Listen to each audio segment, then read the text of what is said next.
All right, guys, we are back a mere 7 minutes before all hell breaks loose and this market goes for a run. Wouldn't it be great if the market just went nowhere? No, that's not going to happen. So welcome one and all. We got 40 people here. If you wouldn't mind pushing that thumbs up for me, I sure would appreciate it. That way YouTube can show some other people this video.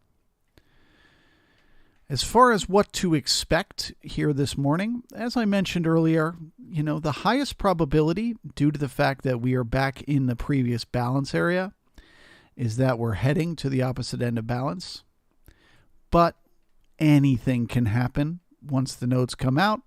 And then even after that, once Jay Powell starts to talk, anything can really happen. The market will be reacting to every little thing he says. So I'm expecting a lot of volatility. My recommendation for trading it is treat it like a scalp. Get in with momentum in a certain direction. Have a very, very tight stop. And then as soon as you're in profits, move your stop above break even and sort of trail it with price, because there's a very real chance you'll get a push one direction, a massive push, and then it could turn down and completely retrace, or vice versa. So you want to just kind of go with the momentum of the move, take very quick trades. Otherwise, you're accepting quite a bit of risk if you sit in a trade for too long. And of course, I have no idea which way the market will go. So we'll have to wait and see. Tempo will pick up. It will get very, very fast. And whenever the tempo slows down, it's usually pretty intense for about 10 minutes or so once the notes are released. Once it slows down, the market should relax until he starts talking again, which happens at 2:30.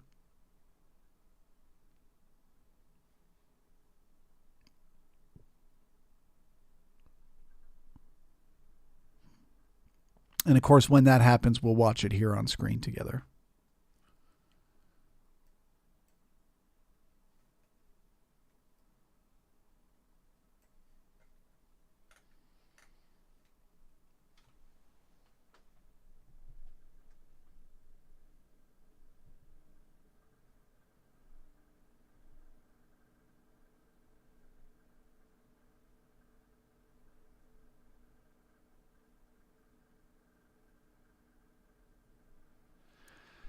Donkey says, carrying some NQ spreads and Facebook calls way out the money into FOMC. That's another way to play it. You just buy a call or a put ahead of time and accept the risk, and just let it ride and see what happens.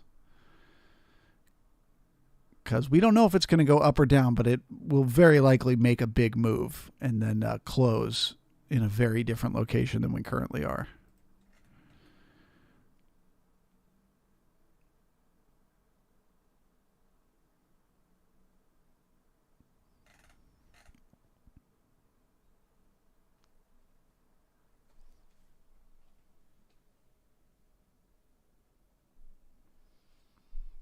Jay Trader just tweeted the link. Appreciate it, brother. Thank you.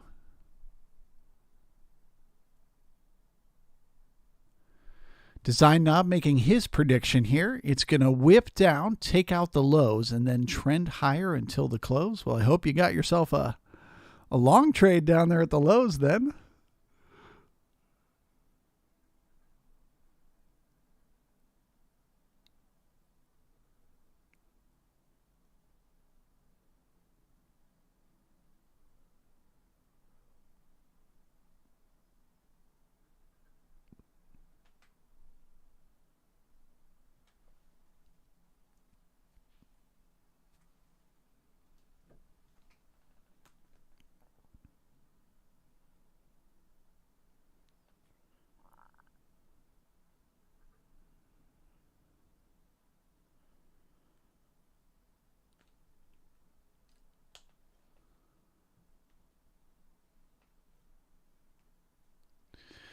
MacFins, what weak references do you have above or below that can act as magnets? Well, we have weak references above and below, but they don't matter. Once that clock strikes 2, this market's going to do whatever it's going to do.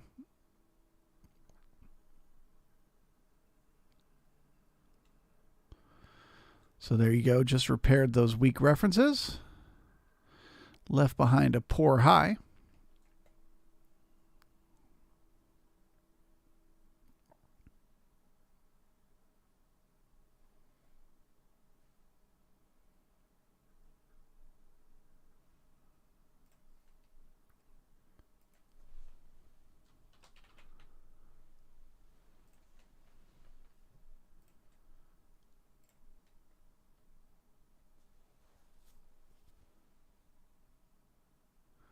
Let's get ready to rumble.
All right, well, there's the clock striking 2. So those notes are now out. So look for this tempo to continue to move at this speed for the next 10 minutes or so. Survey in the chat. Do you think we're going up, down, or sideways?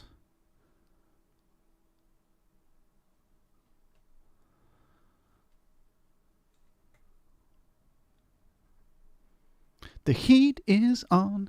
Dun, dun, dun, dun. It's on the streets. Ooh, those algorithms. They're trying to decide, do they like these notes? Do they not? Did they hear what they wanted to hear?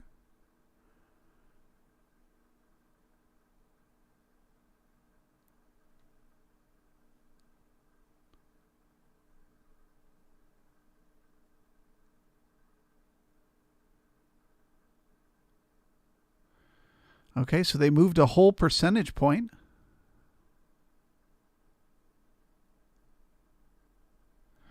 On the interest rate. Oh, no, they moved it to 1%, so a 50 basis point, which was expected.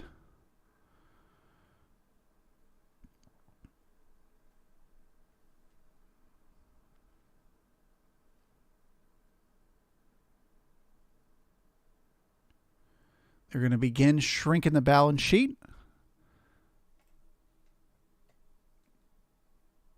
So far, the bots like what they're hearing. Remember, the first impulse often gets reversed. So the first impulse is to the upside.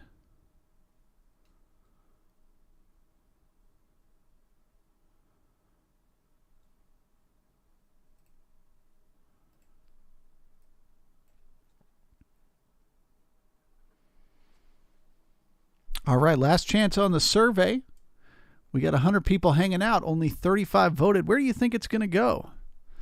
The next 2 hours will be crazy. Is it going to go up? Is it going to go down? Or is it going to go nowhere? Let us know in the survey.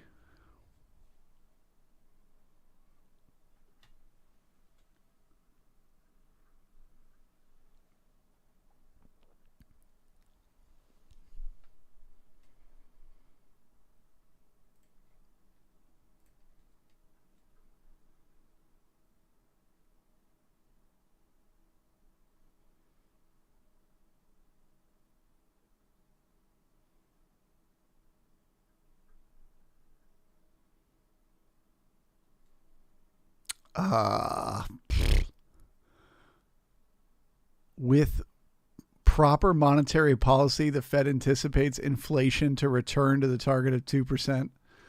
The market's not going to like to hear them pretending everything's okay again.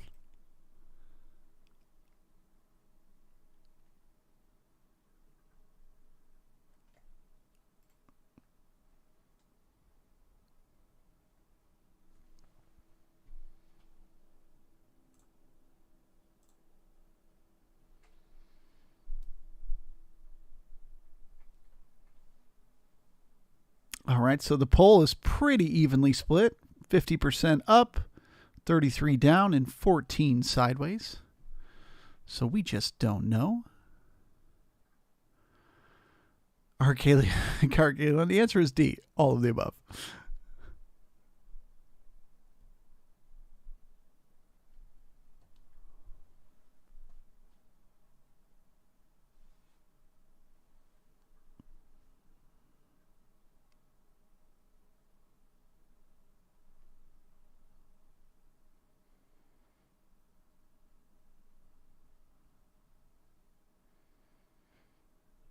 Honestly, volatility-wise, this is pretty tame.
You got to love this. The Fed anticipates inflation to return to the target of 2%. Fed, we are concerned about inflation risks. Can you say double speak?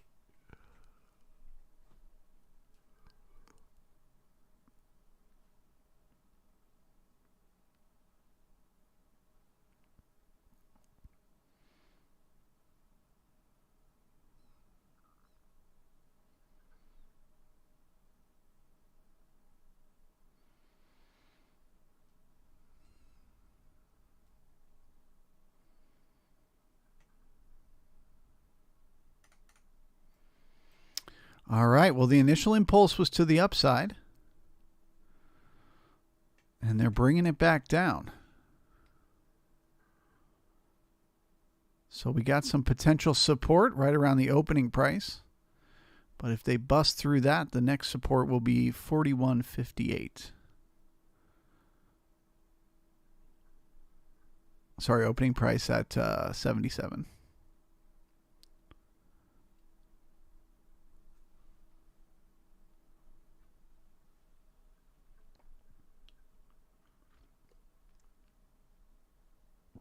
Amgossel, the fact that it hasn't shot up is curious. Yeah, I mean, this is not that much volatility. Normally, it's a lot more intense.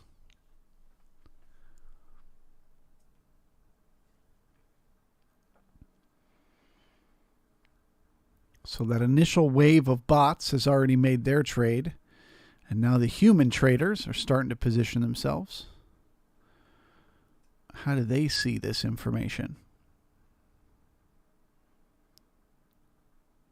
Okay, the break of that support targets the next support at 56 or at 59.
All right, they're buying, looking to give it another push higher.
J Trader, who's walking the plank?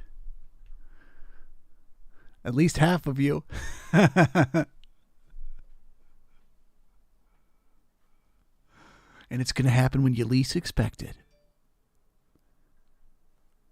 Out of nowhere. There'll just be a guy there with a little kiddie pool and a ramp and a sword.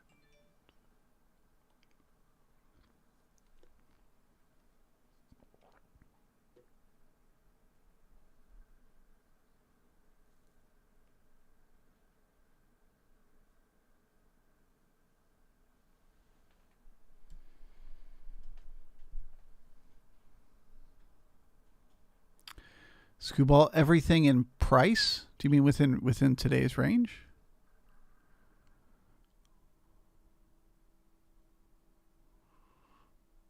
Yeah, so far this is very tame.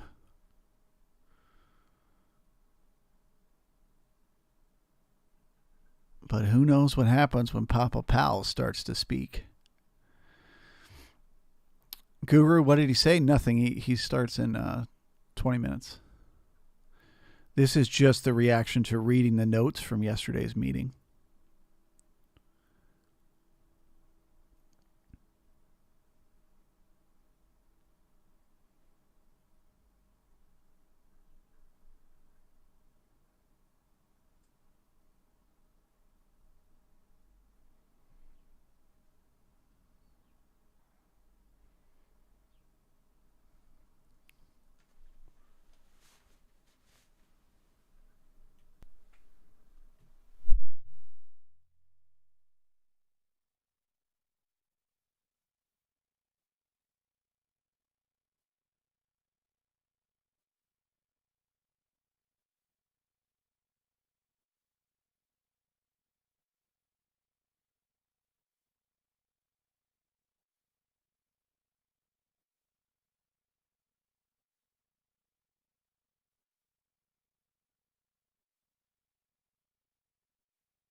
All right, so as the tempo is starting to slow down a little bit, odds are those bots are already all fully kind of positioned where they want to be. So things might quiet down here for a bit for the next 15 minutes while we wait for Powell to start speaking.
All right, well, one assumes that with this many buyers and sellers changing hands in this very tight range, same thing on the NQ, right around that that big note of volume from earlier, that whichever direction it breaks will squeeze one side or the other. But it doesn't have to be for much. So if it breaks lower on the NQ, I'd be looking at 12,964 for support. And if it breaks the downside on the ES, 158. 4158. Jesus. I forgot how to talk.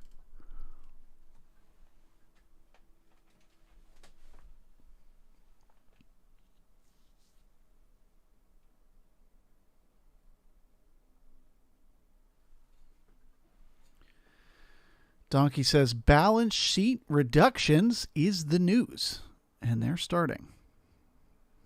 That will be some negative pressure on the market.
Okay, so that node is breaking to the downside.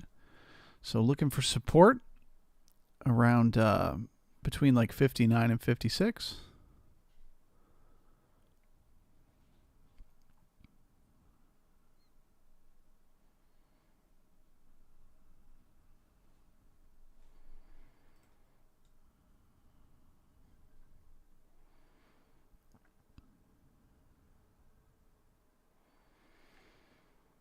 We can also see from the internals, when it comes to the underlying shares, there are more sellers than buyers.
Wow, this is what I would have guessed is the least likely thing to happen.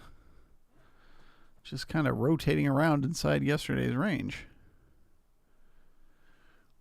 The market's been waiting for new information for days, and now it got it. It's going nowhere.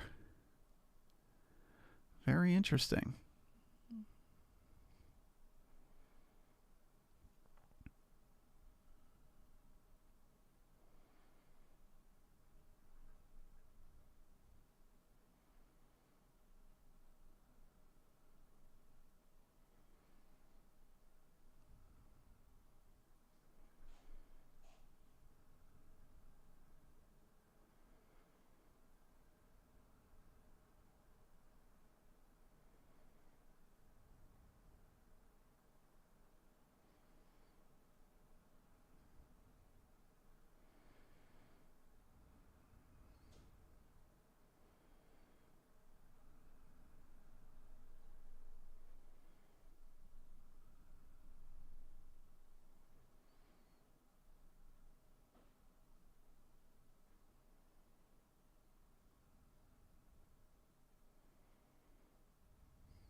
All right, well, they completely reversed that downtrend in the internals.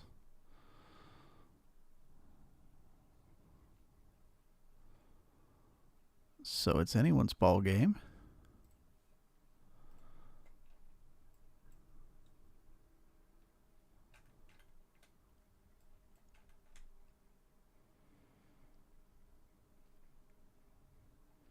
So looking for major resistance above, we got this node of volume right about at the high of the day here.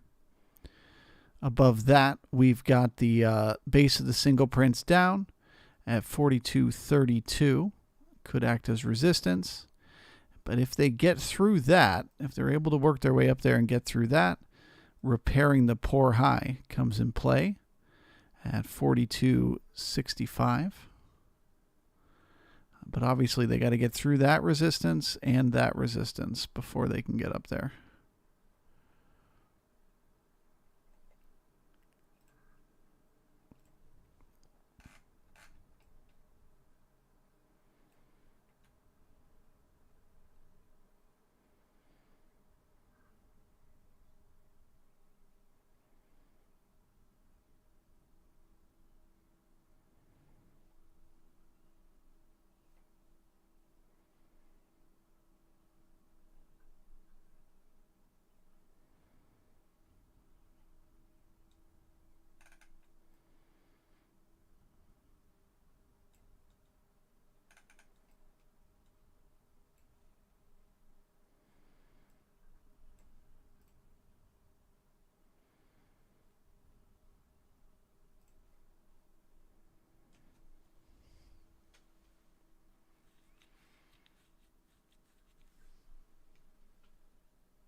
All right, so Papa Powell should be speaking soon here.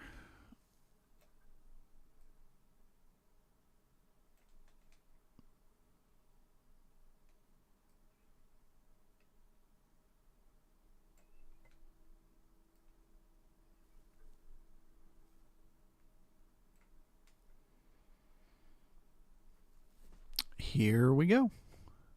So I'll be quiet most of this time and just listen to him. But if I see something happening in the charts, I'll mention it in real time.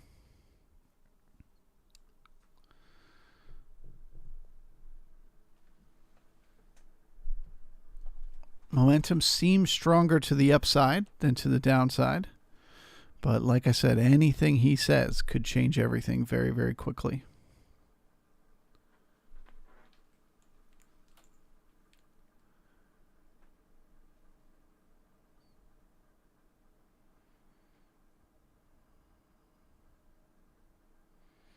Here he comes. Dum, Daddy's here. It's nice to see everyone in person for the first time in a couple of years.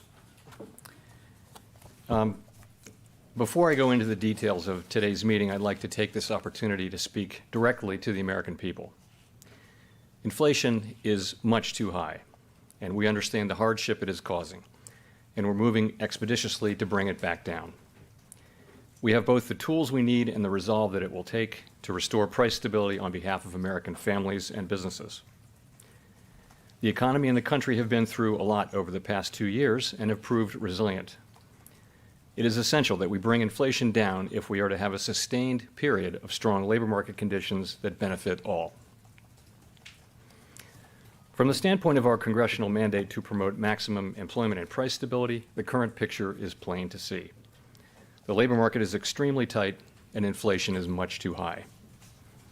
Against this backdrop, today the FOMC raised its policy interest rate by 0.5 percentage point and anticipates that ongoing increases in the target rate for the federal funds rate will be appropriate.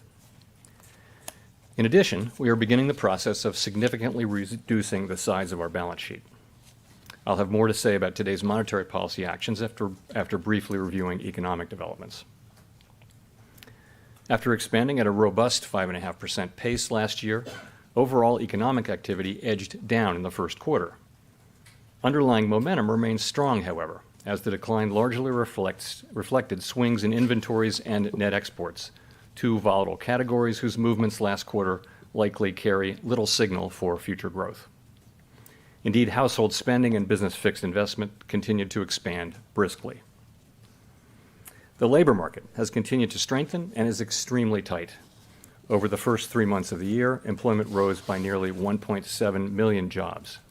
In March, the unemployment rate hit a post-pandemic and near 5-decade low of 3.6%. Improvements in labor market conditions have been widespread, including for workers at the lower end of the wage distribution, as well as for African Americans and Hispanics. Labor demand is very strong, and while labor force participation has increased somewhat, labor supply remains subdued. Employers are having difficulties filling job openings, and wages are rising at the fastest pace in many years. Inflation remains well above our longer-run goal of 2%. Over the 12 months ending in March, total PCE prices rose 6.6%. Excluding the volatile food and energy categories, core PCE prices rose 5.2%. Aggregate demand is strong, and bottlenecks and supply constraints are limiting how quickly production can respond. Disruptions to supply have been larger and longer lasting than anticipated, and price pressures have spread to a broader range of goods and services. The surge in prices of crude oil and other commodities that resulted from Russia's invasion of Ukraine is creating additional upward pressure on inflation. And COVID-related lockdowns in China are likely to further exacerbate supply chain disruptions as well. Russia's invasion of Ukraine is causing tremendous loss and hardship, and our thoughts and sympathies are with the people of Ukraine. Our job is to... Okay, if we start to break yesterday's low, we'll probably get a little bit of a liquidation. There'll be a lot of longs who have their stops down there. So if they get below yesterday's low, look for another push lower. Spillovers to the U.S. economy through trade and other channels. The Fed's monetary policy actions are guided by our mandate to promote maximum employment and stable prices for the American people. My colleagues and I are acutely aware that high inflation imposes significant hardship, especially on those least able to meet the higher costs of essentials, like food, housing, and transportation.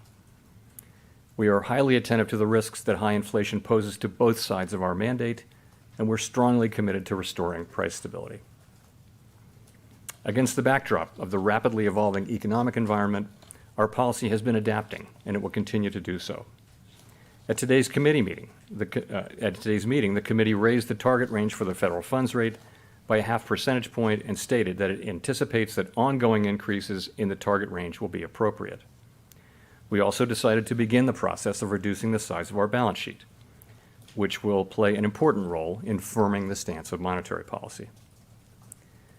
We are on a path to move our policy rate expeditiously to more normal levels, assuming that economic and financial conditions evolve in line with expectations. There is a broad sense on the committee that additional 50 basis point increases should be on the table at the next couple of meetings. We'll make our decisions meeting by meeting as we learn from incoming data and the evolving outlook for the economy. And we will continue to communicate our thinking as clearly as possible. Our overarching focus is using our tools to bring inflation back down to our 2% goal. With regard to our balance sheet, we also issued our specific plans for reducing our securities holdings. Consistent with the principles we issued in January, we intend to significantly reduce the size of our balance sheet over time in a predictable manner by allowing the principal payments from our securities holdings to roll off the balance sheet, up to monthly cap amounts. For Treasury securities, the cap will be $30 billion per month for 3 months and will then increase to $60 billion per month. The decline in holdings of Treasury securities under this monthly cap will include Treasury coupon securities, and to the extent that coupon securities are less than the monthly cap, Treasury bills.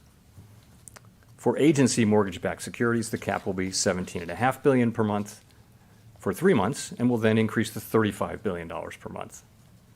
At the current level of mortgage rates, the actual pace of agency MBS runoff would likely be less than this monthly cap amount. Our balance sheet decisions are guided by our maximum employment and price stability goals, and in that regard, we'll be prepared to adjust any of the details of our approach in light of economic and financial developments. Making appropriate monetary policy in this uncertain environment requires a recognition that the economy often evolves in unexpected ways. Inflation has obviously surprised to the upside over the past year, and further surprises could be in store. We therefore will need to be nimble in responding to incoming data and the evolving outlook.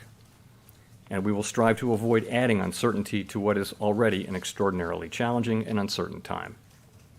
We are highly attentive to inflation risks.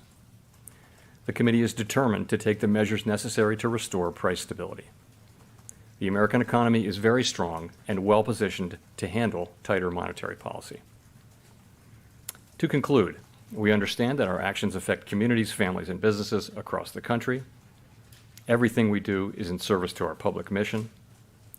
We at the Fed will do everything we can to achieve our maximum employment and price stability goals. Thank you, and I look forward to your questions.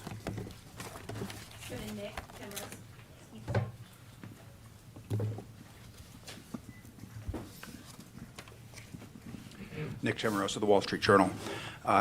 Chair Powell, the unemployment rate at 3.6% in March is now essentially at the level that the committee had expected would prevail over the next 3 years, and at the bottom end of FOMC participants' projections for the longer run rate that you submitted in the projections at the last meeting.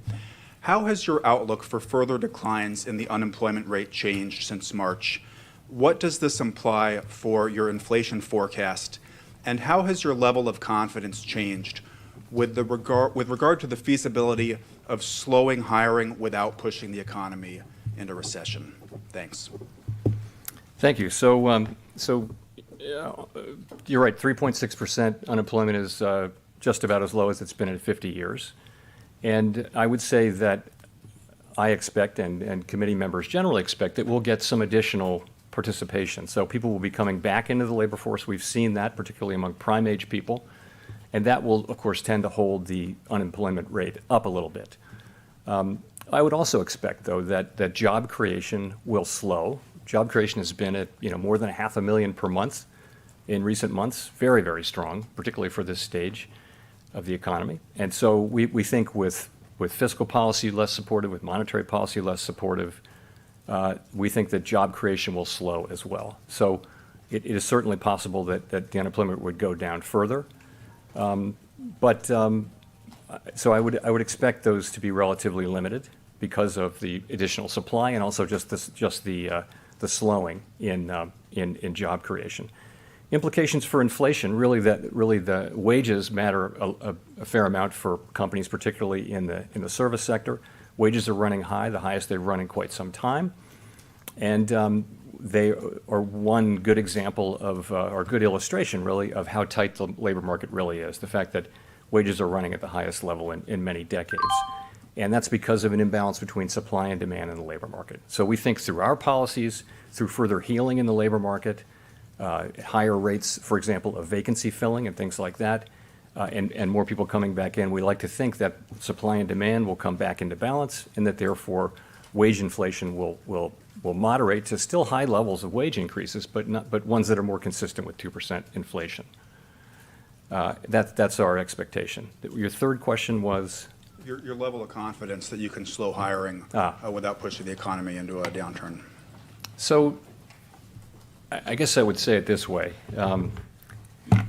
There's a path. There's a path by which we would be able to have demand moderate in the labor market and therefore have vacancies come down without unemployment going up, because vacancies are at such an extraordinarily high level. They're 1.9 vacancies for every unemployed person, 11.5 million vacancies, 6 million unemployed people. So, and we haven't been in that place on the vacancy, sort of the vacancy unemployed curve, the Beveridge curve. We haven't been at that sort of level of a ratio in the modern era. So in principle, it seems as though by moderating demand, we could see vacancies come down, and as a result, and they could come down fairly significantly, and I think put supply and demand at least closer together than they are, and that would give us a chance to have get inflation down, get wages down, and then get inflation down without having to slow the economy and have a recession and have unemployment rise materially. So there's a path to that. Now, I would say I think we have a good chance to have a soft or softish landing or outcome, if you will, and I'll give you a couple of reasons for that. One is households and businesses are in very strong financial shape. You're looking at excess savings on balance sheets, excess in the sense that they're substantially larger than the prior trend. Businesses are in good financial shape. The labor market is, as I mentioned, very, very strong. And so it doesn't seem to be anywhere close to a downturn. Therefore, the economy is strong and is well positioned to handle tighter monetary policy. So, but I'll say, I do expect that this will be very challenging. It's not going to be easy. And it may well depend, of course, on events that are not under our control. But our job is to use our tools to try to achieve that outcome, and that's what we're going to do.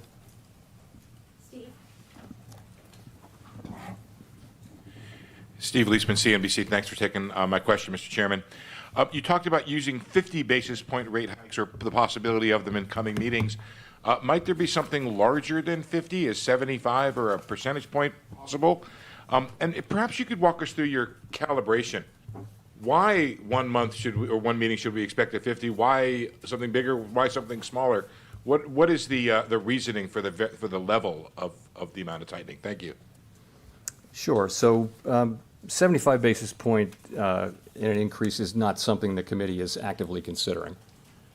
What we are doing is we raised 50 basis points today, and we've said that, again, assuming that economic and financial conditions evolve in ways that are consistent with our expectations, there's a broad sense on the committee that additional 50 basis point increases should be on the table for the next couple of meetings. So we're going to make those decisions at the meetings, of course, and we'll be paying close attention to the incoming data and the evolving outlook, as well as to financial conditions. And finally, of course, we will be communicating to the public about what our expectations will be as they evolve. So the test is really just, as I laid it out, economic and financial conditions evolving broadly in line with expectations. And, I think expectations are that we'll start to see inflation, flattening out and not necessarily declining yet, but we'll see more evidence. We've seen some evidence that core PCE inflation is. Is it bullish? Yeah, to me, it's starting to look bullish here. We're holding inside the previous balance area. The market had a chance to sell off to the downside, and it couldn't even get below today's low. So I think the momentum is to the upside. And, over the next few days, that brings the opposite end of balance into play. All the way up there at 42.95. So it doesn't mean we're going there today, but it is bullish, to say the least, that we didn't sell off and we stayed inside the balance area. Back to Papa Powell. Doesn't tell us much. We'd want to see evidence that inflation is moving in a direction that gives us more comfort. As I said, we've got 2 months now where core inflation is a little lower, but we're not looking at that as a reason to take some comfort. I think we need to really see that our expectation is being fulfilled, that inflation, in fact, is under control and starting to come down. But it's not like we would stop. We would just go back to 25 basis point increases. It'll be a judgment call when these meetings arrive. But our expectation is, if we see what we expect to see, then we would have 50 basis point increases on the table at the next 2 meetings. Thanks. Let's go to Colby. Thank you. Colby Smith from the Financial Times. Given the expectation that inflation will remain well above the Fed's target at year end, what constitutes a neutral policy setting in terms of the Fed funds rate? And to what extent is it appropriate for policy to move beyond that level at some point this year? So, neutral. when we talk about the neutral rate, we're really talking about the rate that neither pushes economic activity higher nor slows it down. So it's a concept, really. It's not something we can identify with any precision. So we estimate it within broad bands of uncertainty. And the current estimates on the committee are sort of 2 to 3%. And also, that's a longer run estimate. That's an estimate for an economy that's at full employment and 2% inflation. So really what we're doing is we're raising rates expeditiously to what we see as the broad range of plausible levels of neutral.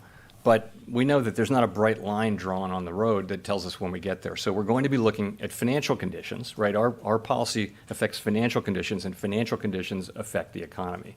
So we're going to be looking at the effect of our policy moves on financial conditions. Are they tightening appropriately? And then we're going to be looking at the effects on the economy. And we're going to be making a judgment about whether we've done enough to get us on a path to restore price stability. It's that. So if that path happens to evolve levels that are higher than estimates of neutral, then we will not hesitate to go to those levels. We won't. But again, there's a sort of false precision in the discussion that we as policymakers don't really feel. You know, you're going to raise rates, and you're going to be kind of inquiring how that is affecting the economy through financial conditions. And of course, if higher rates are required, then we won't hesitate to deliver them. Neil?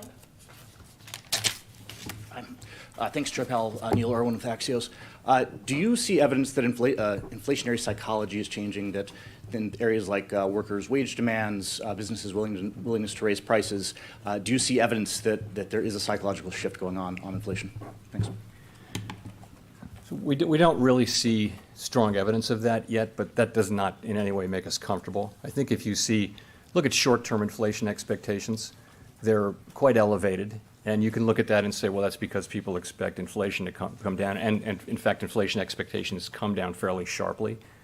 Longer-term inflation expectations have been reasonably stable, but have moved up but only to levels where they were in 2014 by some measures. So you can look at that, and I think that's a fair description of the picture. But it's really about the risks. We don't see a wage price spiral. We see that companies have the ability to raise prices, and they're doing that, but there have been price shocks. So I just think it takes you back to the basic point, was that we know we need to expeditiously move our policy rate up to ranges of more normal, neutral levels, and we need to look around and keep going if we don't see that financial conditions have tightened adequately, or that the economy is behaving in ways that suggest that we're not where we need to be. So you don't see those things yet, but I would say there's no basis for feeling comfortable about that. It's a risk that we simply can't run that risk. We can't allow a wage price spiral to happen, and we can't allow inflation expectations to become unanchored. It's just something that we can't allow to happen, and so we'll look at it that way. Gina?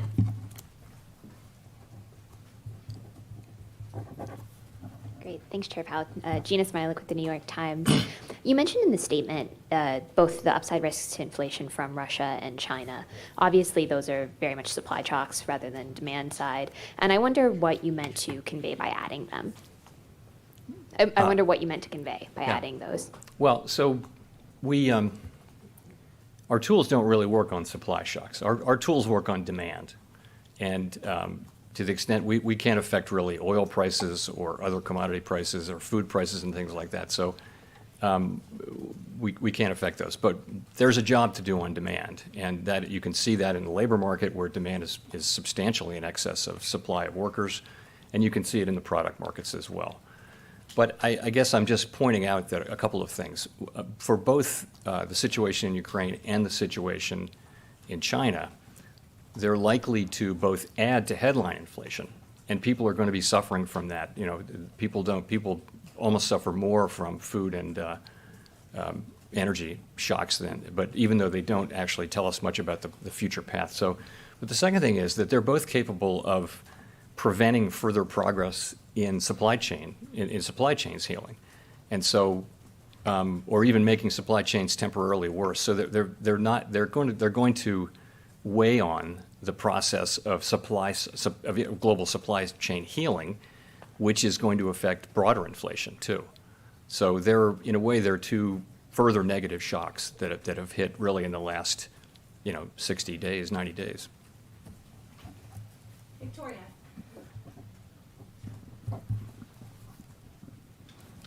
Hi, Victoria Guida from Politico. I want to follow up on that because you all have obviously highlighted that there are both supply and demand issues at play in inflation. And I'm just wondering, if these supply chain issues continue because of Russia, because of China, or just because these things take a while to work out, does getting back down to your 2% mandate require that these supply chain issues get resolved, since you can only handle the demand side, as you said, or will you have to crimp demand maybe even further if the supply chain issues don't resolve themselves in order to try and get inflation back down to where you want it to be? So, I'll just say for now, we're focused on doing the job we need to do on demand, and there's plenty to be done there. Again, if you look at it, it's essentially almost 2-to-1 job vacancies to unemployed people. There's a lot of excess demand. There are more than 5 million more employed plus job openings than there are the size of the labor force. So there's an imbalance there that we have to do our work on. It's a very difficult situation if you can't, you would look at core inflation, which wouldn't include the commodity price shocks, and that's one of the reasons we would tend to focus on that, because we can have more of an effect on that. But it would be a very difficult situation. I mean, we have to be sure that inflation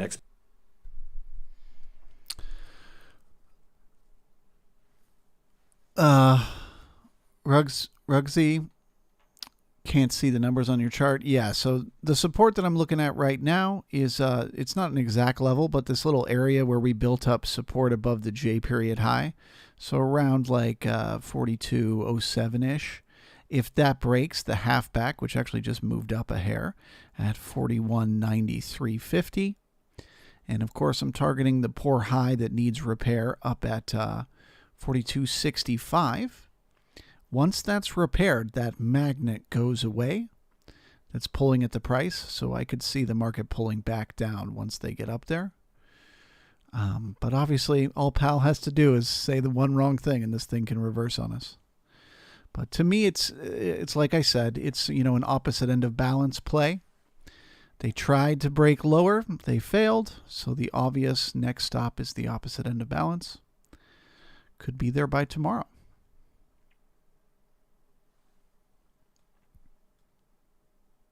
That depends not only on the level of those things, it depends on how well the matching function in the labor markets are working, because the longer these expansions go on, you can get very efficient with all of that, and the beverage curve shifts out, and that also tends to help. So there isn't a specific number. I will say we were at, I think when we got to 1-to-1 in the late teens, we thought that was a pretty good number. But again, we're not shooting for any particular number. What we'd like to see is progress, but we're not really looking at that. That's an intermediate variable. We're looking at wages, and we're looking at ultimately inflation. So there are a bunch of channels through which policy works. You can think of it as interest-sensitive spending, and then you can think of another big one as asset values broadly. And there are big models with a lot of different channels that are related to that. We don't. Zen trading 35 total profits today. Congrats, brother. The donation button is just below. Feel free to share.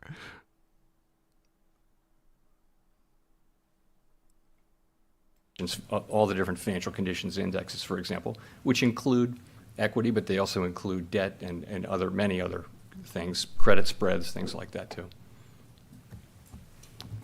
Rachel.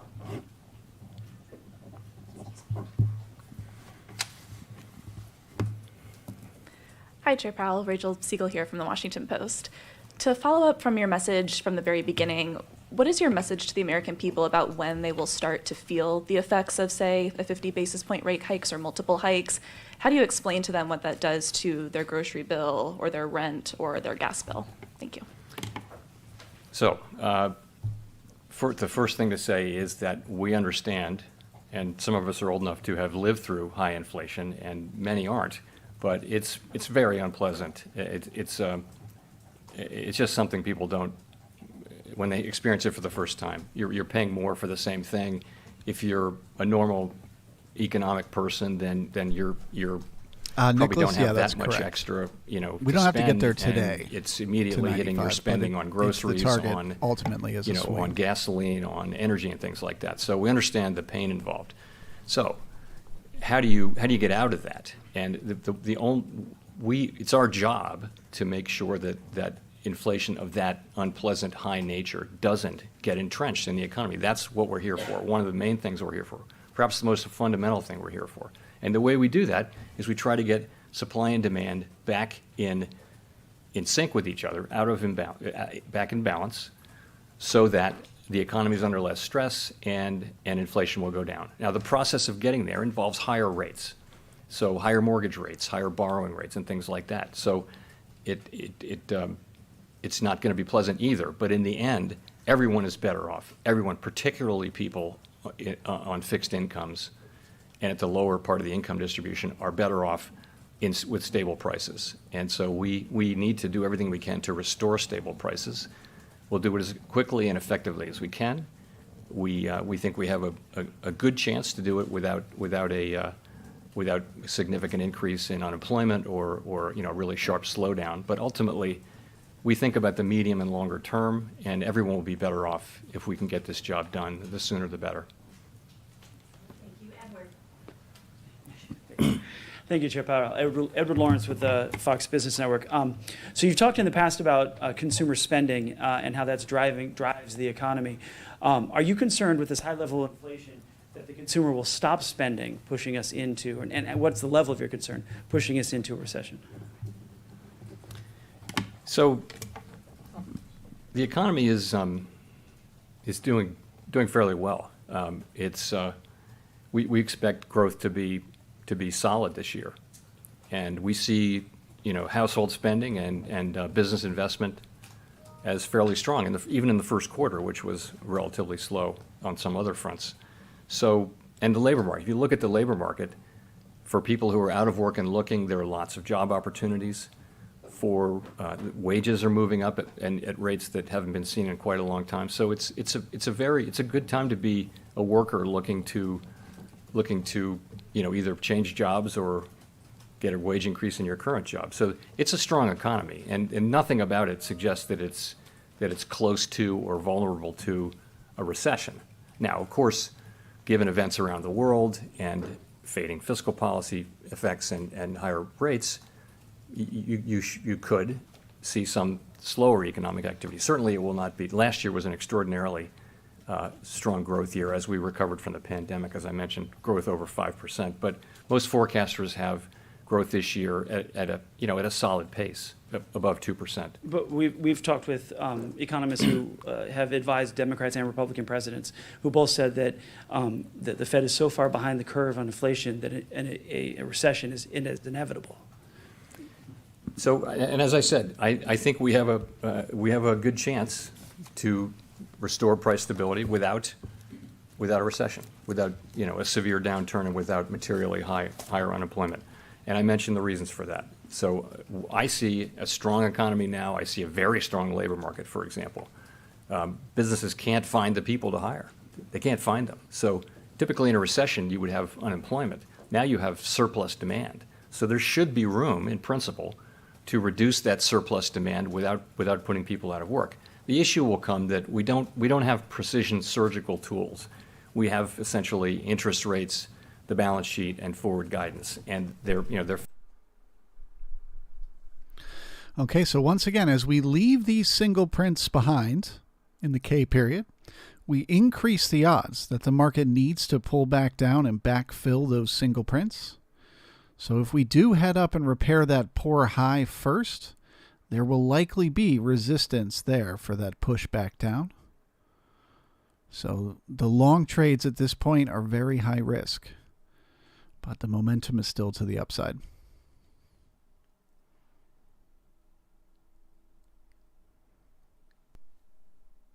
Been supported enough from policies at the White House and in Congress in combating inflation? You know, it's really the Fed that has responsibility for price stability, and we take whatever arrives at the Fed in terms of fiscal activity, we take it as a given, and we don't evaluate it. We don't.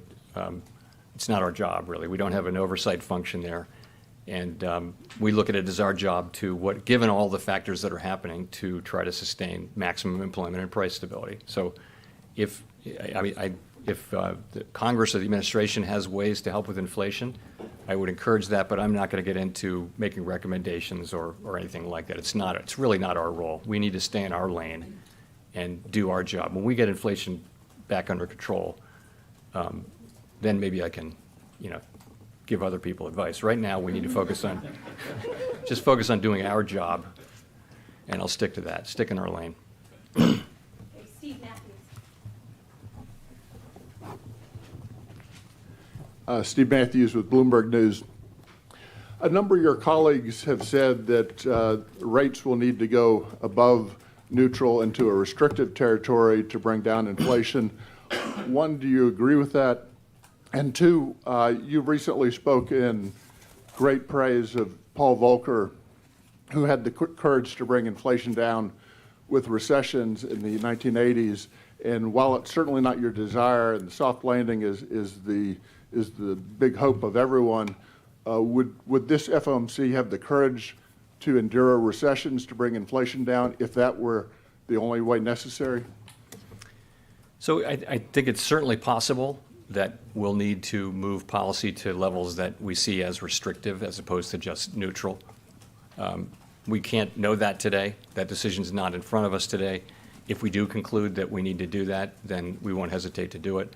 I'll say again, there's no bright line, that you're stepping over. You're really looking at what our policy stance is and what the market is forecasting for it. You're looking at financial conditions and how that's affecting the economy and making a judgment.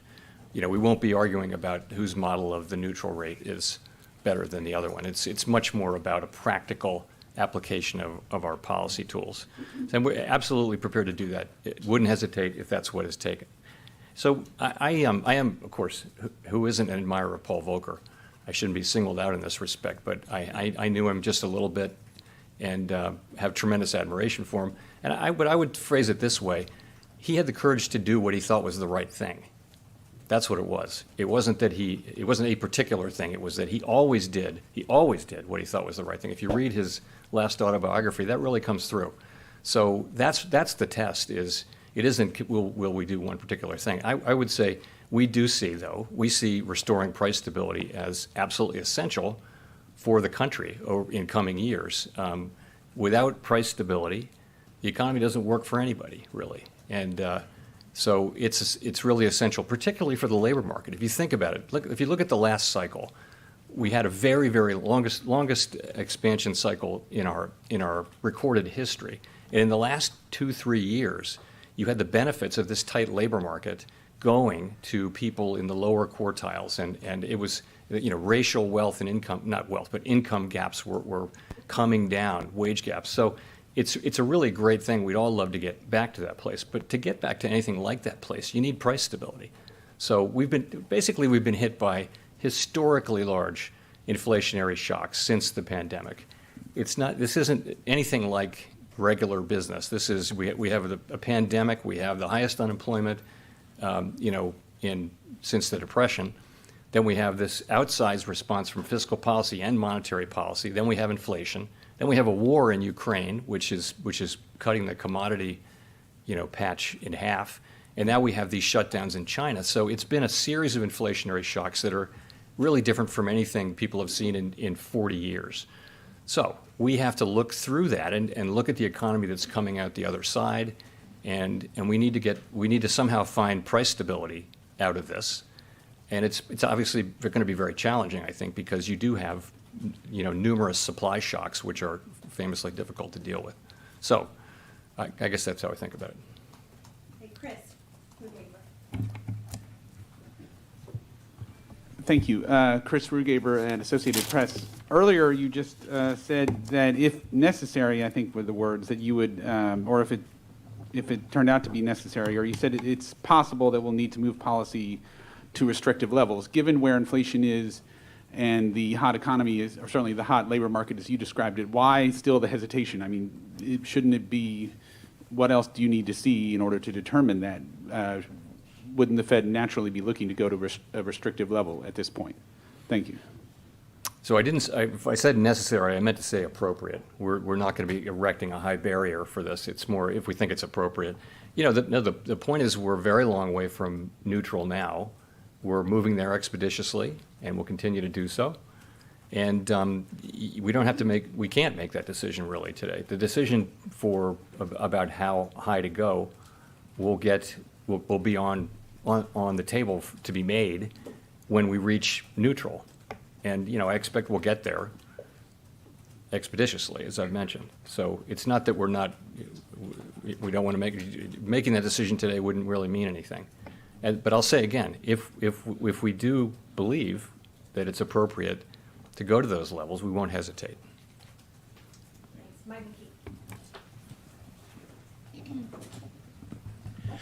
Mike McKee from Bloomberg Television and Radio. The balance sheet, why did you decide to wait until June 1st to begin letting securities roll off and not immediately start in the middle of this month, say? And do you have a newer or a better estimate for the monetary policy impact of letting the balance sheet decline? And then finally, I'm just curious why you felt the need to address the American people at the top of your remarks. Are you concerned about Fed credibility with the American people? So why June 1? It was just pick a date, and that happened to be the date that we picked. It was nothing magic about it. It's not going to have any macroeconomic significance over time. We just picked that. Sometimes we publish these calendars on the first day of the month, and that's what we're doing. I wouldn't read anything into it. In terms of the effect, I would just stress how uncertain the effect is of shrinking the balance sheet. We run these models, and everyone does in this field, and make estimates of what will be how do you measure, a certain quantum of balance sheet shrinkage compared to quantitative easing. And, these are very uncertain. I really can't be any clearer. There won't be any clearer. People estimate that broadly on the path we're on, and this will be taken probably too seriously, but sort of 1/4%, one rate increase over the course of a year at this pace. But I would just say with very wide uncertainty bands, very wide. We don't really know. There are other estimates that are much smaller than that, by the way, and some of you may have read about that. That's kind of a mainstream estimate.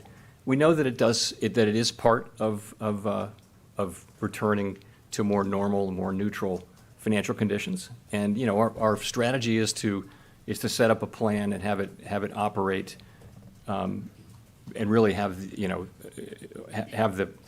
interest rate be the active tool of monetary policy. In terms of speaking to the American people, I feel like sometimes.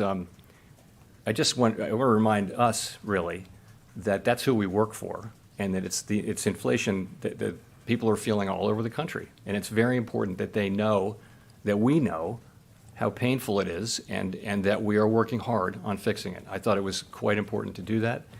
And so that was really the thinking behind that. Do you think the Fed has a credibility problem? No, I don't.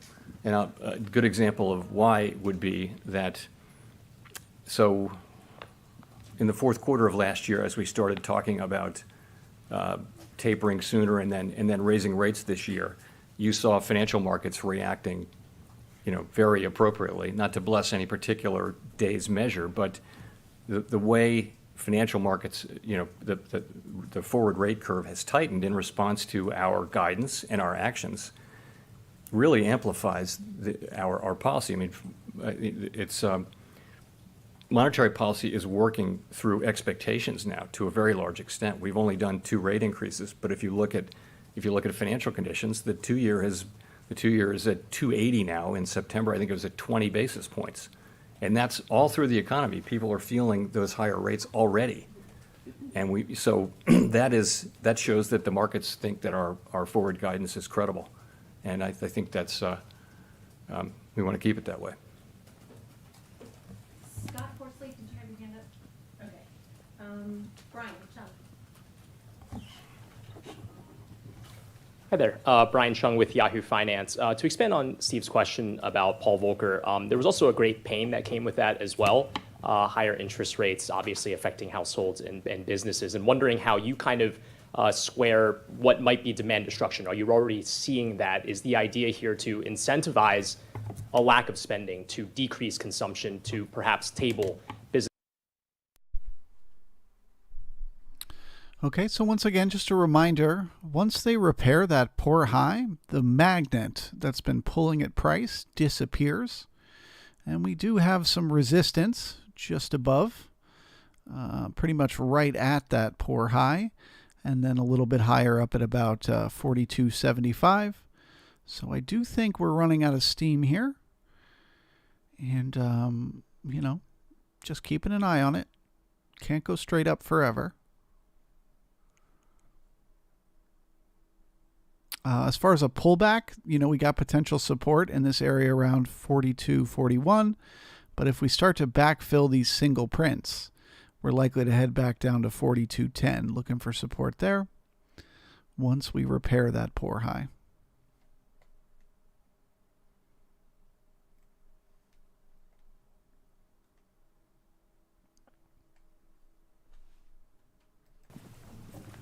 Thank you. Thank you, Chair Powell. Greg Robb from MarketWatch.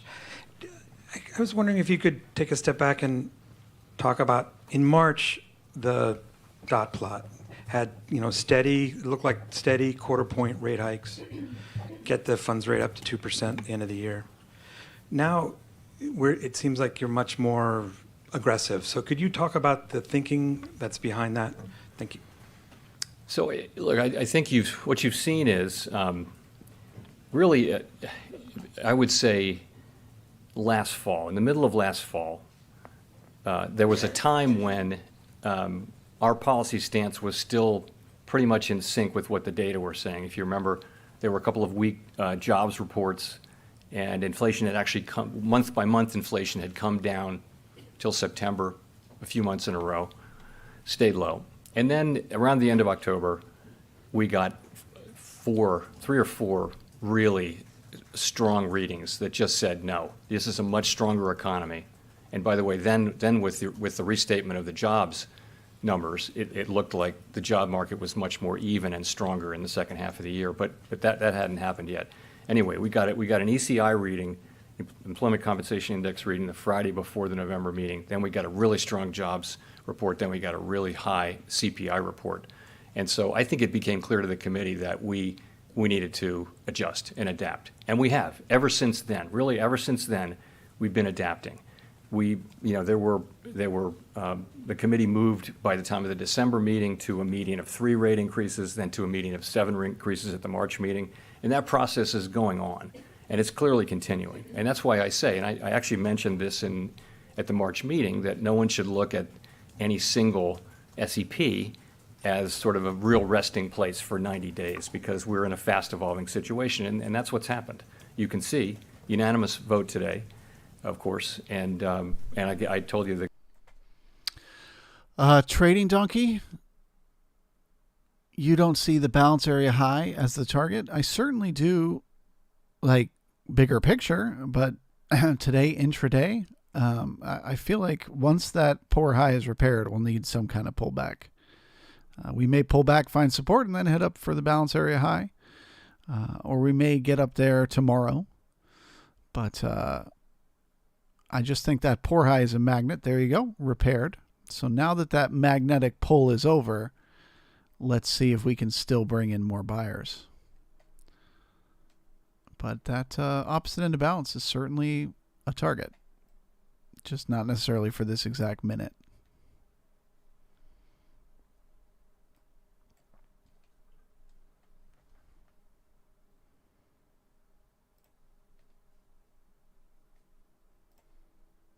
That's important. But the bigger point is this. I do not at this time see the two sides of the mandate as in tension. I don't. Because you can see that the labor market is out of balance. You can see that there's a labor shortage. There aren't enough people to fill these job openings. And companies can't hire, and wages are moving up at levels that would not, over time, be consistent with 2% inflation over time. And of course, everyone loves to see wages go up, and it's a great thing, but you want them to go up at a sustainable level, because these wages are, to some extent, being eaten up by inflation. So what that really means is, to get the kind of labor market we really want to get, we really want to have a labor market that serves all Americans, especially the people in the lower income part of the distribution, especially them. To do that, you've got to have price stability. And we've got to get back to price stability so that we can have a labor market where people's wages aren't being eaten up by inflation, and where we can have a long expansion too. That's the good thing, is you can have, as we've had several of the longest expansions in US history have been in the last 40 years, and that's because it's been a time of low inflation. And long expansions are good for people and good for the labor market. So that's the way I think about it. I think we, our tools work. We have to think in the medium and longer term. And I do think that the best thing for everyone is for us to get back to price stability to support really a sustained period of strong labor market conditions. Thanks very much.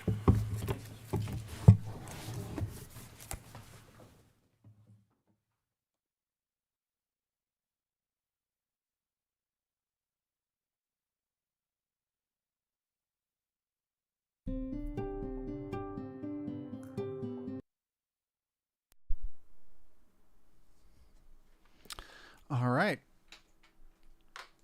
Daddy has spoken. He says, everything's going to be fine. We're going to take care of you. We know you're hurting, but we got your back.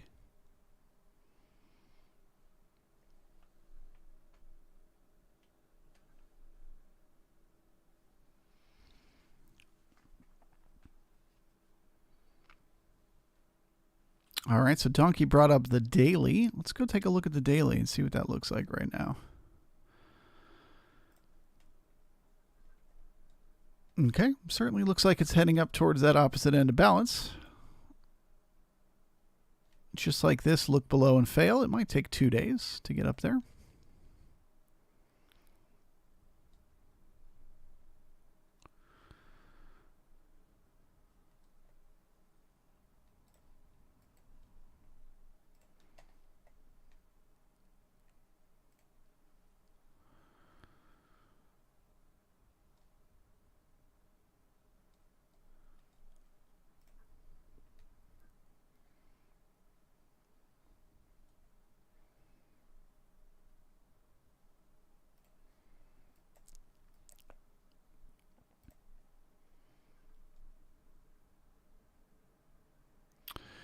JTrader analysis. I mean, I don't got much for you.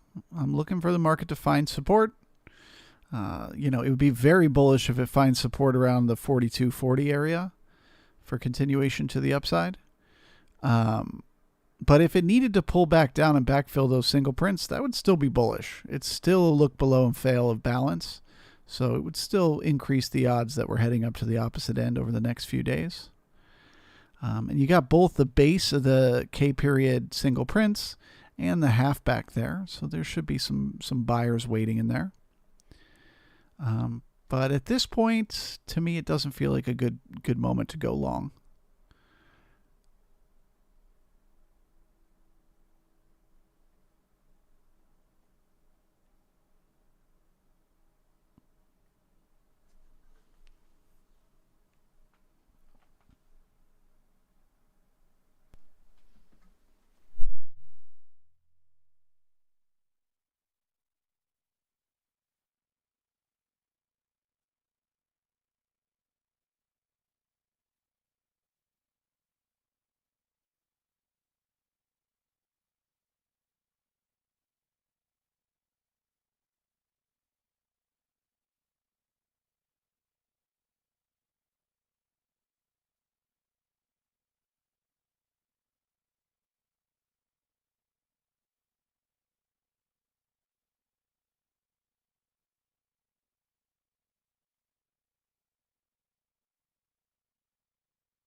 Jay Trader, that was a fun ride up. I concur.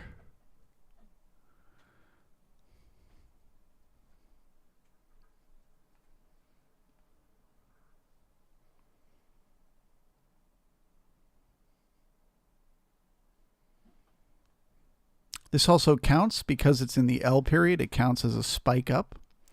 So if we can close up here above the K period high, that would be bullish moving forward. But obviously we got plenty of time left for that to reverse.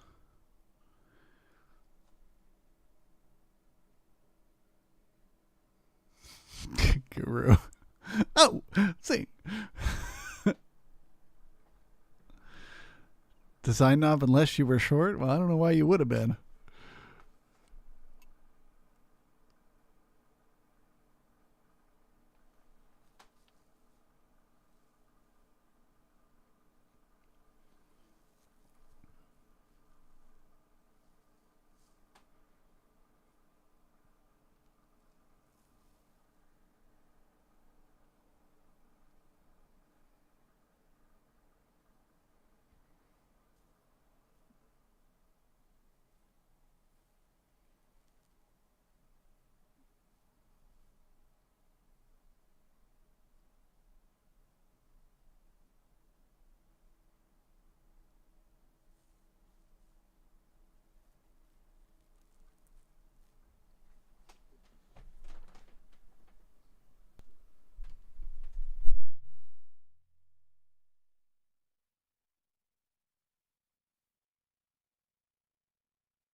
Design knob.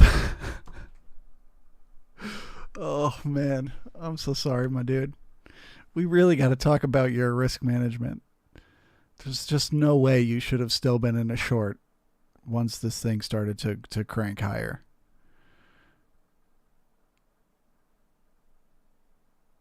You know, stopped out maybe for a few points, but other than that, you should not have stayed in a short when it was pumping. You're making me feel like a bad teacher. You got to stop doing that.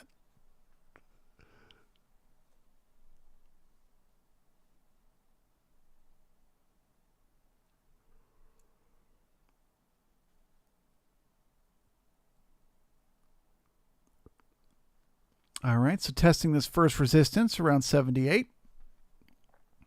Ooh, another set of single prints needing backfilling here in the M period.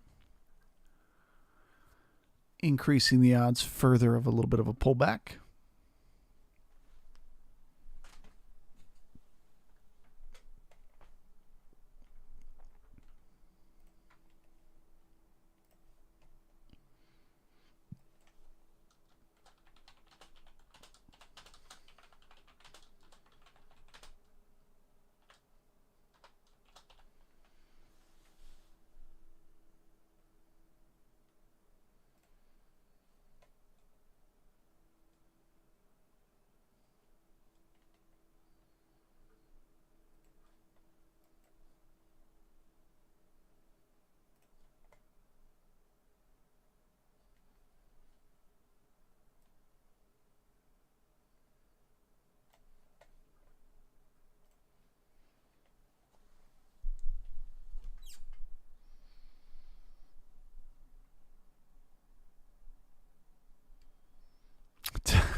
Donkey, maybe if there were a risk management video. Bro, I did a risk management video this morning and you yelled at me. And you said you didn't agree. That's what the risk management video is going to say.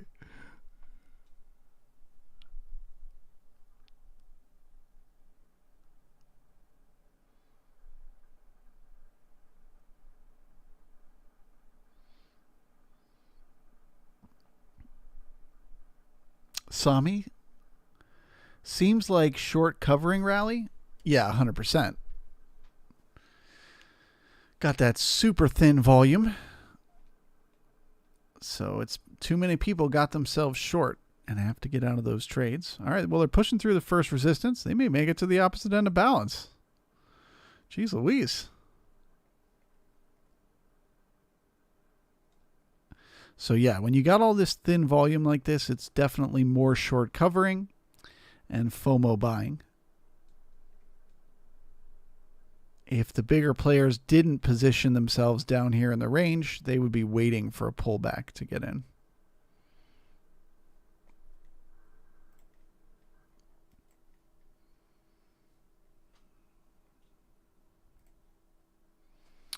If you have not yet, make a guess on that survey. If you're new to the channel, we like to just do a quick little survey at the end of the day. It's completely anonymous. We don't know what you picked or even if you did the picking. But it is nice to see the sort of thoughts of the crowd. So if you don't mind just choosing, where do you think the market is going to close? Are we going to get above that resistance at 95 and stay above it? Are we going to close somewhere inside this giant spike? Or are we heading back down below 4209? Where do you think the market is going to close?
Being prosperous, at what point would you consider a position trade?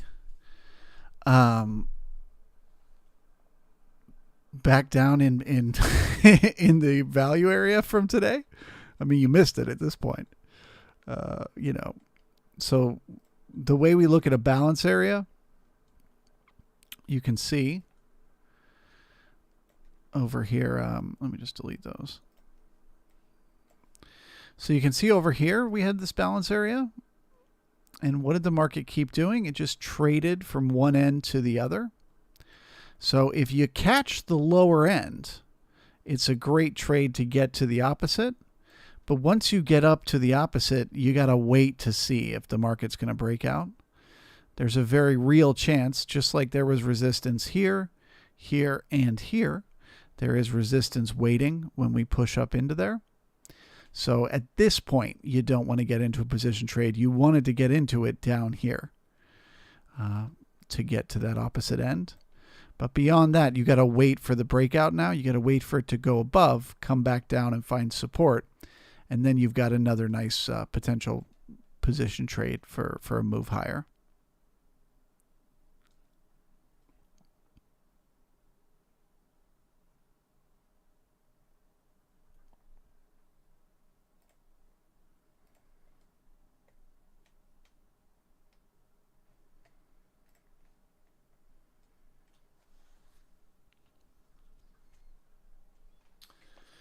All right, I'm going to close out that survey. This is your last chance. Make your voice heard. Vote now or forever hold your peace.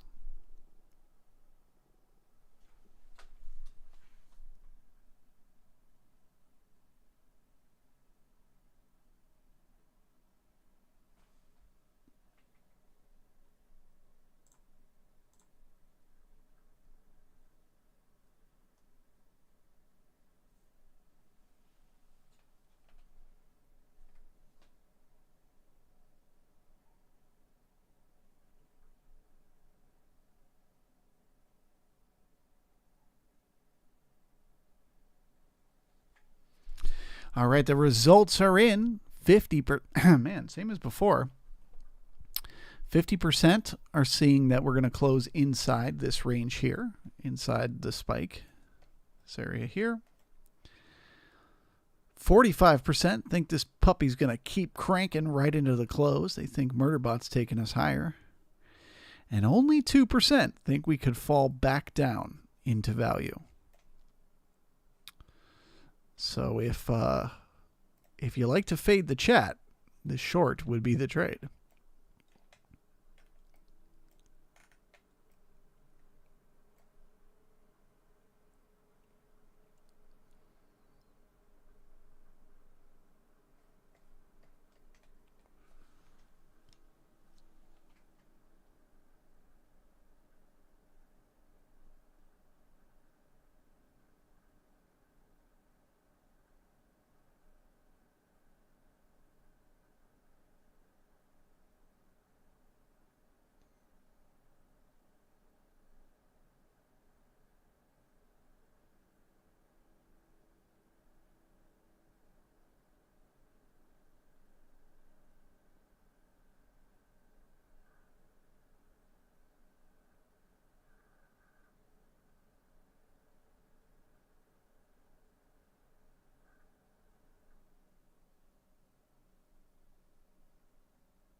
Scott, I'm short again, fading all day. Hope you're planning on holding that into the overnight.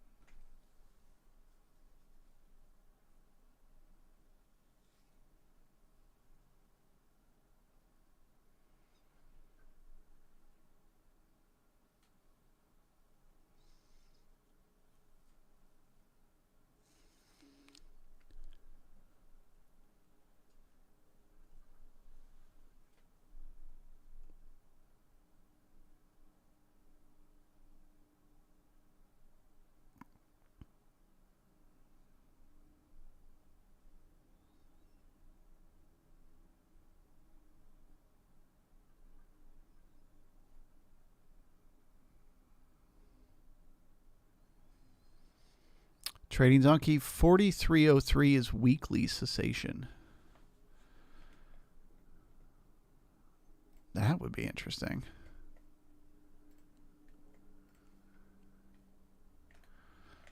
Yeah.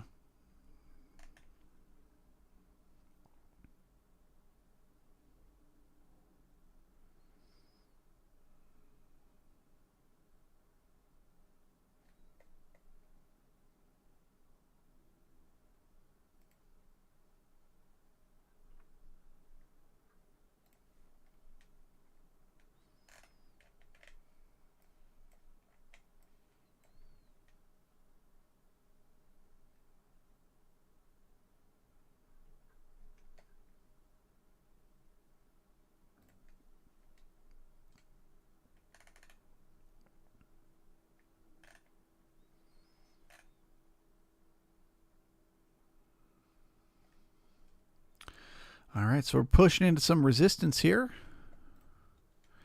Keeping an eye on those ticks. Can they hold them above the 0 line?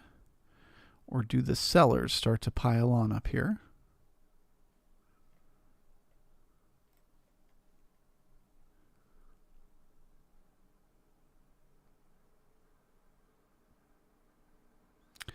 Samuel, why did it pump so much? You know, I mean, obviously your guess is as good as mine, but the general idea was that just so many people got themselves short that once the market started to push higher, they had to exit those shorts. And that's the same thing as going long. It causes upward pressure to the market. So until all those people that were wrong get out of those shorts, the market can kind of keep going higher. And then what eventually happens is it runs out of buyers. Then you get a dip that's buyable for continuation. But I would still define this as short covering.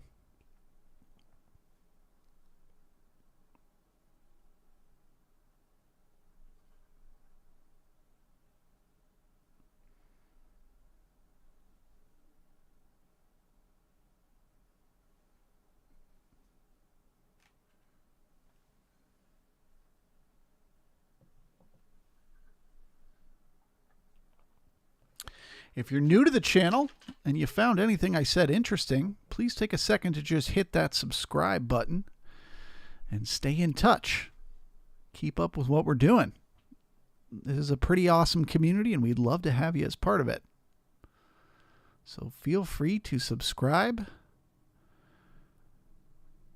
and hit that notifications bell.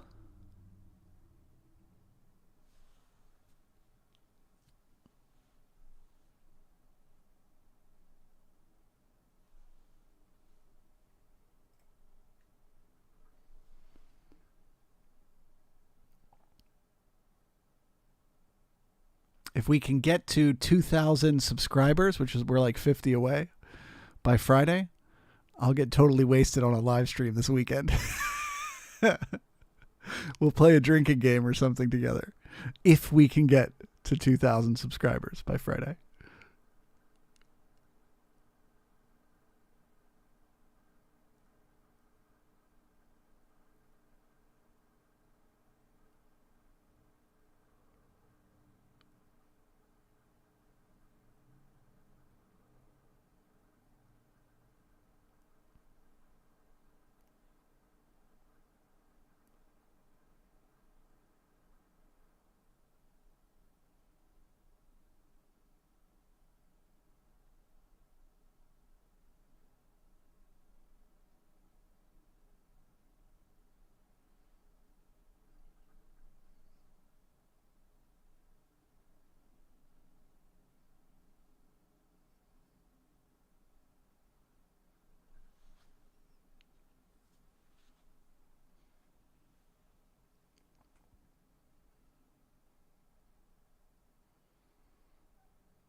Yep, and stream it.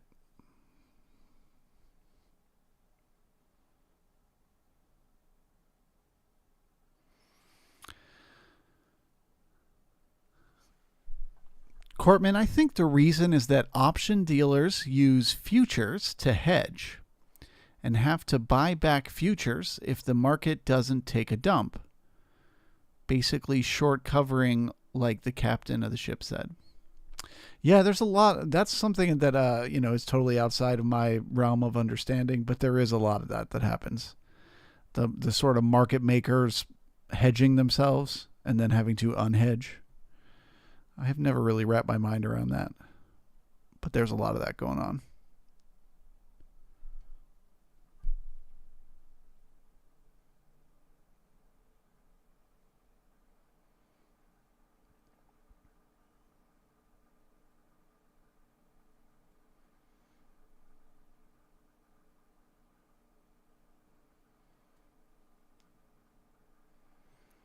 Speaking of market makers, we all know who's going to show up in 4 minutes.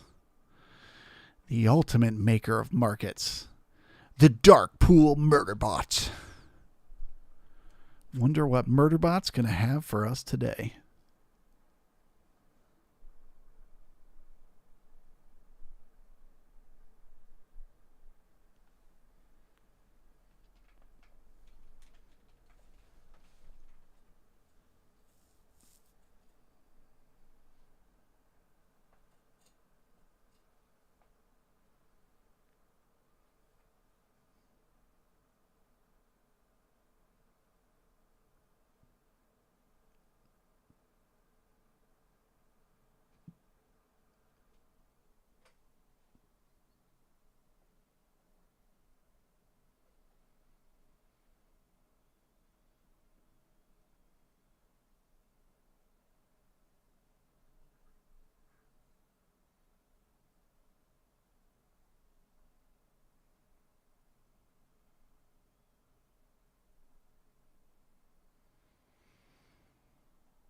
Hopefully a pullback down to 42.10. No. That would be quite a move. Maybe, but I doubt it.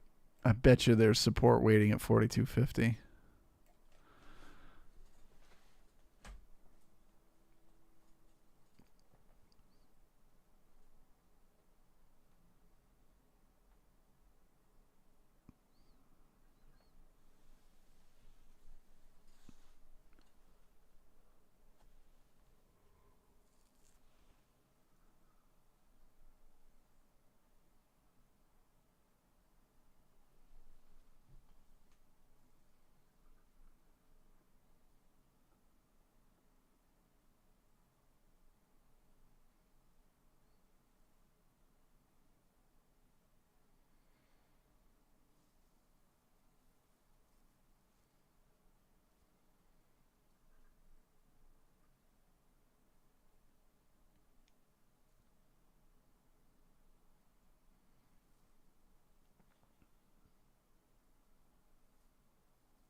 Well, there you go.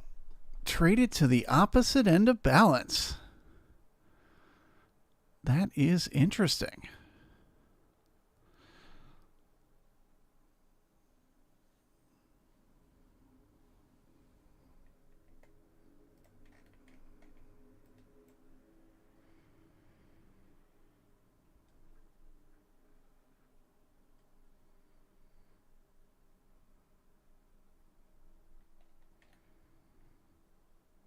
Oh, and that's the murder bot.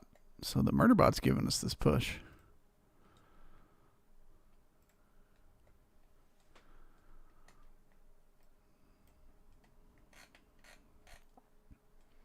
Pump it further.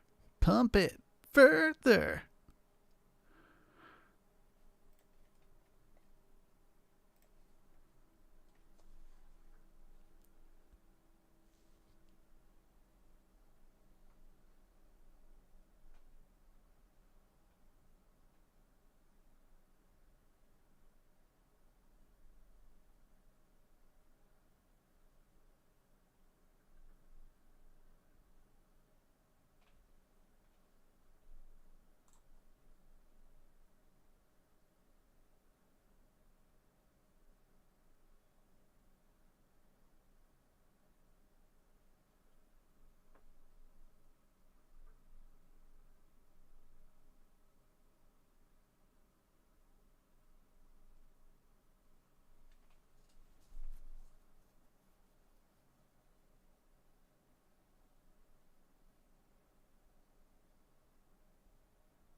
Well, I certainly wouldn't have predicted it, but they're still pumping it. Murderbot is a buyer.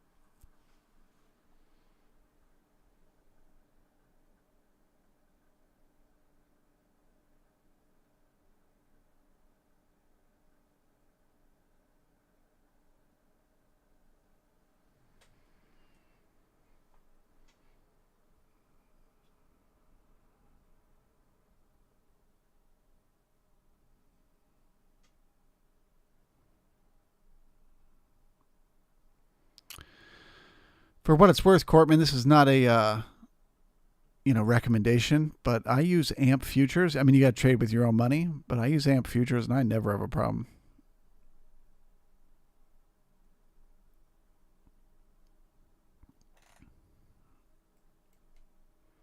And they give you tons of different choices for, what platform you want to use.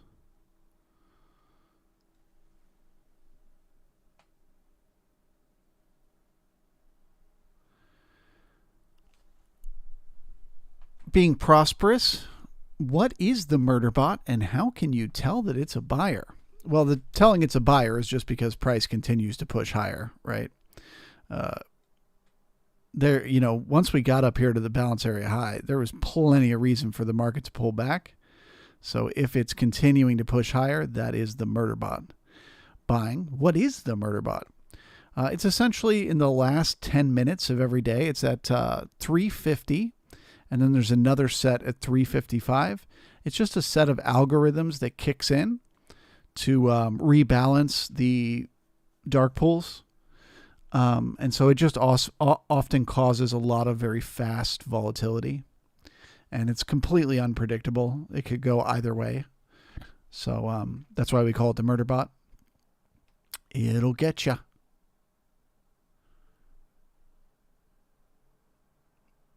That end period high is actually now considered weak because they stopped right at that weak high from 428.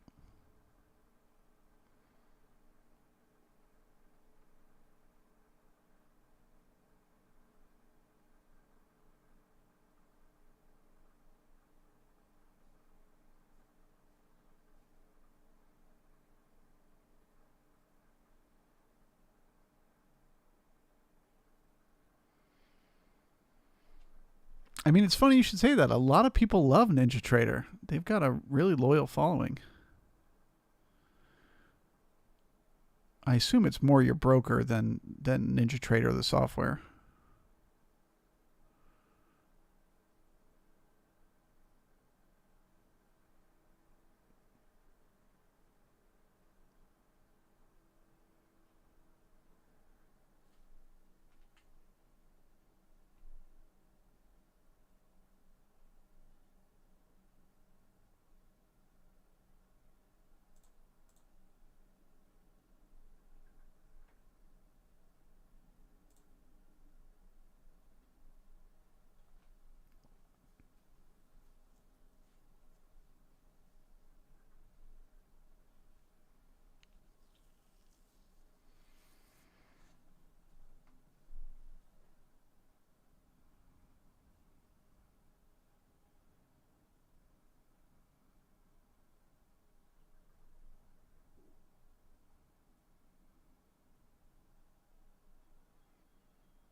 How are the commissions with AMP? They're great. They're really good. The reason I originally went with them is because they were like, at the time I was looking, they were like one of the lowest priced ones. And they had really good reviews.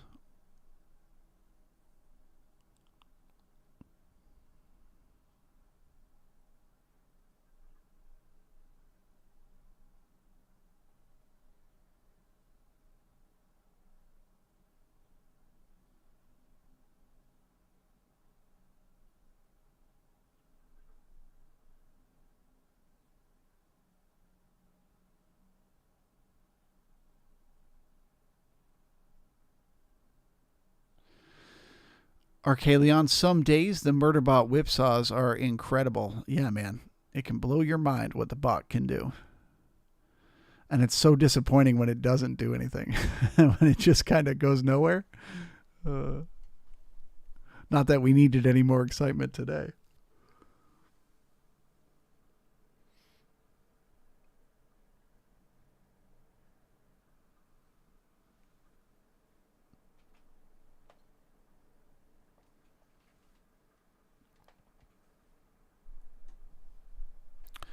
WSS, will this up move project a range day for tomorrow? It doesn't have to. Anytime you get excess, it can lead to balance. So getting a day with a big move like this could lead to a day where we balance. But the nice thing about the balance area, right, if we zoom back out, is like we've already spent so much time grinding around here. Now that we're back up at the upper end, they can keep it going. They can push it up out of here and get continuation to the upside. So it really could go either way tomorrow. Maybe we just, rotate around, or maybe we get above and get some continuation. It'll be interesting to see what the overnight does tonight. I assume it's going to be a big pullback, something like this.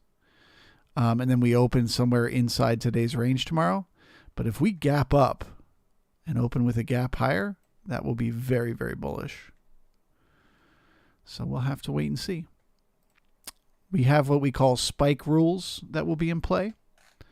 So essentially, if the market opens inside the spike, which is this area right here, that would be a, slightly bullish signal. If it opens below, that would be neutral. And if it opens above, that would be a very bullish signal. That will often be a good indication of what to expect tomorrow.